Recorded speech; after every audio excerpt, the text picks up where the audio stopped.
শরিয়া আইন কি আপনারা খোলাসা করে বলেন? আপনারা গণতন্ত্র চান কিনা? গণতন্ত্র বিশ্বাসী কিনা বলেন?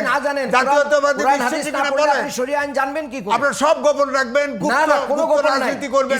গুপ্ত রাজনীতি গণতন্ত্রের কোনো জায়গা নাই। জামাত শিবিরের কোনো গুপ্ত রাজনীতি আপনারাই করেছেন। কে কইছে? হ্যাঁ, আপনারাই করেছেন গুপ্ত রাজনীতি।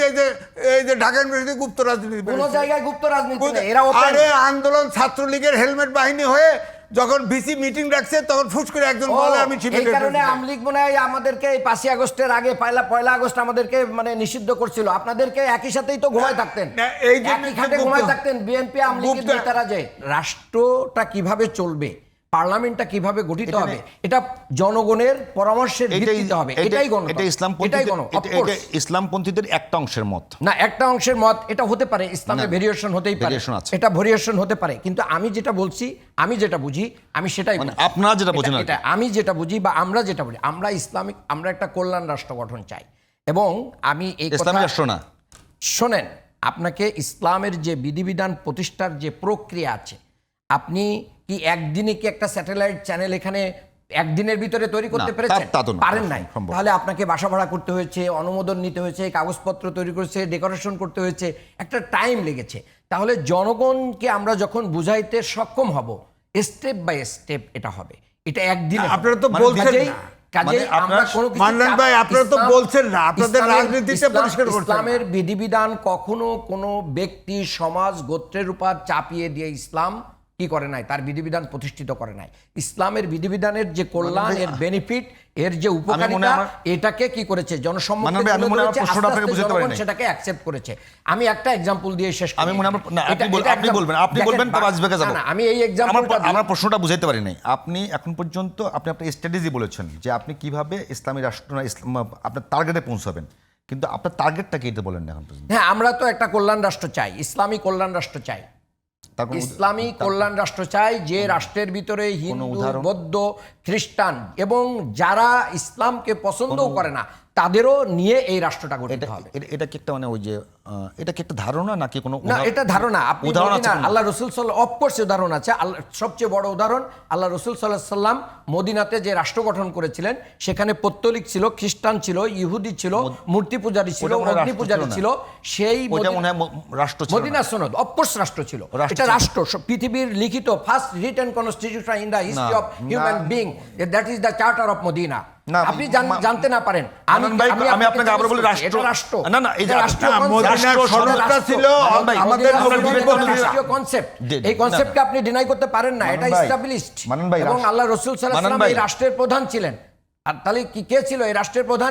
না, মদিনার সনদ এটা ছিল হযরত মুহাম্মদ সাল্লাল্লাহু আলাইহি ওয়াসাল্লাম। মানান ভাই একটু নেন। আপনি যেটা বলছেন যে বিষয় রাষ্ট্র, আপনি যেহেতু আপনি এটা খুব ভালো জানেন, রাষ্ট্র একটা ভিন্ন সংজ্ঞা আছে। হ্যাঁ, রাষ্ট্রের সেনাবাহিনী ছিল, রাষ্ট্রের বিচার ব্যবস্থা ছিল, রাষ্ট্রের পুলিশ ছিল রাসূলের যুগে। তাহলে সেটা কি রাষ্ট্র না? চলমান আধুনিক যে রাষ্ট্র, তার যে কোনো উপাদান আছে, সেটাতে ইসলামের সঙ্গে সাংঘর্ষিক পজিশন আছে না? কোনো পজিশন নেই। আমার বুঝার ভুল বা আমার মানার ভুল, কিন্তু ইসলামের সাথে রাষ্ট্রের কোনো কি নেই, সাংঘর্ষিক অবস্থা নেই। ইসলামে কোনো গণতন্ত্রের জায়গা নাই। ইসলামে কোনো গণতন্ত্রের জায়গা নাই। ইসলামে কোথায়? শোনেন, যেমন জামাত ইসলাম, শোনেন না, জামাত ইসলামের নাম ছিল ইসলামিক বাংলাদেশ। অফকোর্স ইসলামের রাষ্ট্রচিন্তা আছে। এখন যে চলমান রাষ্ট্রচিন্তা, এটার মানে উৎপত্তিগতভাবে যারা এটার মানে ওই যে বিজ্ঞানীটা করছে, সেখানে ইসলামের সঙ্গে পুরোপুরি সাংঘর্ষিক। কি সাংঘর্ষিক? কোথায় সংঘর্ষ আমাকে বলেন। যে পয়েন্টে সংঘর্ষ, একটা পয়েন্ট বলেন, আমি সেই পয়েন্টেই উত্তর দিব। ইসলাম জাতীয়তাবাদকে হারাম ঘোষণা করেছে। হ্যাঁ, ইসলাম জাতীয়তাবাদ তো শুধু হারাম ইসলাম ঘোষণা করে নাই, সবাই এই দেশের জনগণও বুঝতেছে জাতীয়তাবাদ কোনো মানুষের শান্তি আনতে পারে না। আর যদি জাতীয়তাবাদ না থাকে, জাতীয়তাবাদ ধর্মনিরপেক্ষ মতবাদ, কমিউনিজম থেকে শুরু করে ক্যাপিটালিজম, এগুলো সবই হচ্ছে মানবরচিত মতবাদ। এটা দিয়ে মানুষের শান্তি এবং কল্যাণ আসে না। আপনি একটু ডিবেট করুন। যদি একটা রাষ্ট্রের যে কয়টা উপাদান আছে, তার মধ্যে জাতীয়তার অন্যতম উপাদান।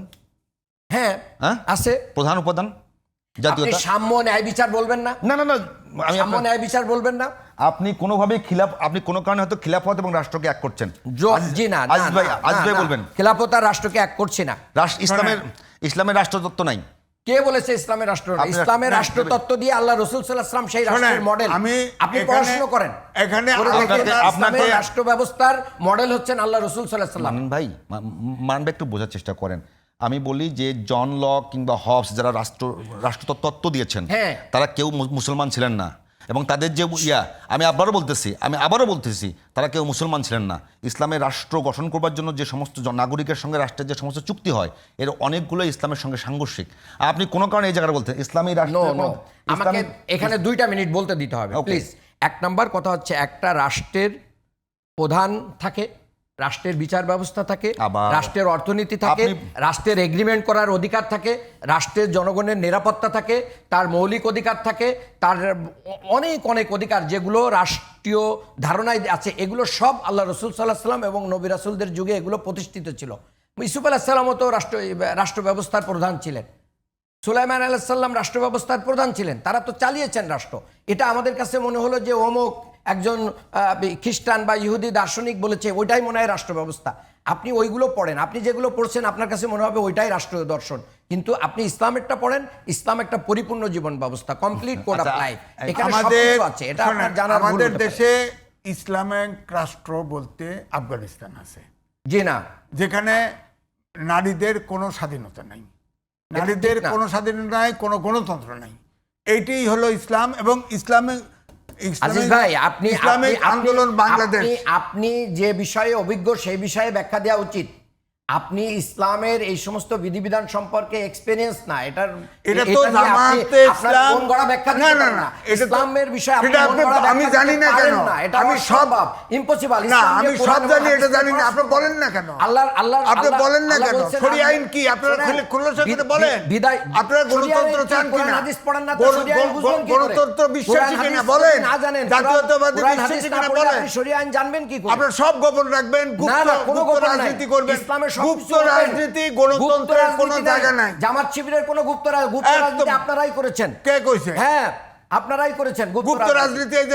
এই যে ঢাকা ইউনিভার্সিটি গুপ্ত রাজনীতি কোন বেরিয়েছে। জায়গায় গুপ্ত রাজনীতি নেই, এরা ওপেন। আরে আন্দোলন ছাত্রলীগের হেলমেট বাহিনী হয়ে যখন ভিসি মিটিং রাখছে তখন ফুস করে একজন বলে আমি এই শিবিরের কারণে প্রেসিডেন্ট। আমলিগ মনে হয় আমাদেরকে এই 5ই আগস্টের আগে পয়লা আগস্ট আমাদেরকে মানে নিষিদ্ধ করছিল। আপনাদেরকে একই সাথেই তো ঘুমায় থাকতেন, না, এই জন্য একই খাটে গুপ্ত- ঘুমায় থাকতেন বিএনপি আমলিগের গুপ্ত- নেতারা যে এগুলো রাখেন। গুপ্ত- আপনাদের কারণে এই দেশে মানে এই দেশের একজন সবচেয়ে জনপ্রিয় নেত্রী দীর্ঘদিন ধরে জেল খেটেছে। আপনাদের কারণে এই পর্যন্ত তারেক রহমান এই দেশে আসতে পারে নাই। কাজে আপনারা ওই পরিবেশকে নিয়ে যে তাদেরকে মাইনাস করার চেষ্টা করেন না। তারা ইসলামের আপনারা পক্ষে তো- ছিল, তারা কখনোই বিরোধিতা আপনারা তো ছিল না। বিএনপির সাথে ছিলেন, কাজেই বিএনপির শোনেন, সাথে বার করে আনেন নাই? আপনারা মূলত ফ্যাসিবাদকে ফিরে নিয়ে আসার জন্য চেষ্টা করতেছেন। পুরাতন বন্দোবস্তে নির্বাচন হলে আমরা ফেসিবাদ না, আমরা যারা গণতন্ত্রে বিশ্বাসী না, যেমন আপনি সরোয়ার্দী উদ্যানে মিটিং করলেন, সবচেয়ে বড় মিটিং করছেন, হ্যাঁ। ট্রেন বাস ভাড়া করে নিয়ে আসলেন, সেখানে 4 ঘন্টা সারাদিন ব্যাপী হাম নাচ ইসলামিক গান সবকিছু করলেন, জাতীয় সঙ্গীত গাইলেন না কেন? কি? জাতীয় পতাকা উঠাইলেন না কেন? কি বলেন। বড় বড় ইয়েতে কি জাতীয় পতাকা? কেন? জাতীয় যদি কোনো কনফারেন্স হয় হ্যাঁ। এটা তো সমাবেশ। আপনারা যখন সমাবেশ করেন আপনারা জাতীয় পতাকা উঠান, আপনি 4 জাতীয় ঘন্টা- সঙ্গীত গান, আপনারা- এগুলোর কালচার বাংলাদেশে নাই। একটা জাতীয় সমাবেশ যেখানে এটা মহাসমাবেশ, এখানে আপনি তো এই কালচার না। বাংলাদেশে নাই। 2 নম্বর আমাদের নেতারা জীবদ্দশায় যাদেরকে হত্যা করা হয়েছে তারা শহীদ মিনারে গিয়েছে, এটা আপনাকে মনে রাখতে হবে। এবং তারা বাংলাদেশের সকল রীতি রেওয়াজ কালচারকে কি করেছে, রেসপেক্ট করেই রাজনীতি করেছে। কাজেই বাংলাদেশকে অন করে আমরা রাজনীতি করি। শোনেন, আপনাদের হাতে কোনো মানে গঠনমূলক কোনো কিছু নাই। বাংলাদেশকে অন আপনি করে তো শোনেন, সাংবাদিক শিবিরের হিসেবে শোনেন, বিএনপির একজন বড় নেতার চেয়েও বড় ভূমিকা রাখেন। শোনেন, বাংলাদেশে আপনাদের কাছে কোনো আদর্শ নাই। খাও দাও ফুর্তি করো এবং কিভাবে জনগণকে জিম্মি করে আপনারা বাংলাদেশকে মানে দখল করে মানে কন্ট্রোল করতে চান, এই হচ্ছে আপনাদের রাজনীতি। এগুলো বাদ দিয়ে আদর্শিক রাজনীতি করেন, যেটা জিয়াউর রহমান করেছিলেন, ম্যাডাম জিয়া করেছিলেন, শোনেন, সেই রাজনীতি করেন। আমি সাংবাদিক ছিলাম, এটা ঠিক। তবে আপনাদের সাংবাদিক যারা আপনাদের ঘরানার সাংবাদিক, তার চাইতে খাওয়া দাওয়া তারা করছে, আমি করিনি। এটা ঠিক না। আমি করি বিভিন্ন প্রতিষ্ঠানে কারা বসে আছে দেখেন, বসে আপনারা দখল করছেন, আমরা দখল মিডিয়া করি না। সব দখল করছে, সব মিডিয়াতে আরে আপনারাই প্রথম গিয়েছেন। প্রেস ক্লাবে সম্পাদক হয়ে কোথায় বসে আছে? প্রথম প্রেস ক্লাবে গিয়ে বৈষম্য বিরোধী আন্দোলনের নামে শিবিরের পোলাপান দিয়া এটা আব্দুল বলছে হান্নান ফেসিবাদের মাসুদ দোষর। বলেছে যে তার নামে চালিয়ে দেওয়া হচ্ছে, সে এটা দেই নাই। তাদের এটা সিগনেচার আমি- করা ডকুমেন্ট আমি আছে, confirm করে- এই document জায়গায় ভুয়া- জামাতের সাথে ভুয়া বিরোধ। document দিয়েছে তাদের ভাই, আপনি আপনাদের এগুলো বাদ দেন। সিগনেচার করা ডকুমেন্ট আছে, শোনেন, তারপরে ইসলাম যারা বোঝে মেম্বারশিপ চলে তাদেরকে গেছে। নিয়ে ইসলামের পয়েন্ট উঠাবেন।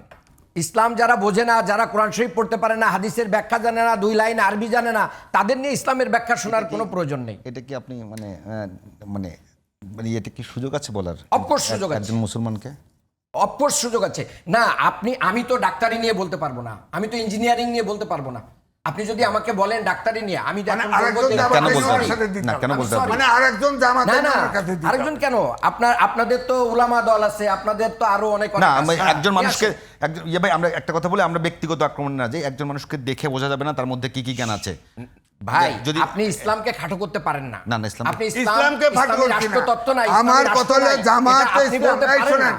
জামাতে অসম্ভব। ইসলামের নাম, জামাতে ইসলামের লাহোরে ইয়ে হয়েছে, প্রফেসর গোলাম আজম বলছে, সেটা পাকিস্তান হলো শাখা, বাংলাদেশ হলো শাখা। এই এটার দেশের নাম ছিল, পাকিস্তান বানাচ্ছে হচ্ছে আওয়ামী লীগের সাথে যারা যুক্ত ছিল তারাই। আচ্ছা ঠিক আছে, আসেন ওটা পরে বলতেছি। তারপরে জামাতে ইসলামী মুজিবুর বাংলাদেশ শেখ ছিল। পাকিস্তান গঠনের ওনারা সাথে যখন তার নিবন্ধন সহযোগিতা পাওয়ার ছিল। জন্য গণতন্ত্র সংবিধানে ঢুকাইছে, গণতন্ত্র বিশ্বাস করে না আজিজ ভাই, বাংলাদেশ আর কোনো জামাত point আছে ইসলাম ভাই? পারে। আজিজ ভাই, শেষ ওনারা দায়িত্বে আজকের থাকবে। আলোচনা শেষ, টাইম শেষ, এখানে শেষ ধন্যবাদ আজিজ ভাই, ধন্যবাদ মান্নান ভাই, ধন্যবাদ দর্শক, আজ এখানেই শেষ করছি সোনালী লাইফ ইন্স্যুরেন্স সংবাদ সংলাপ।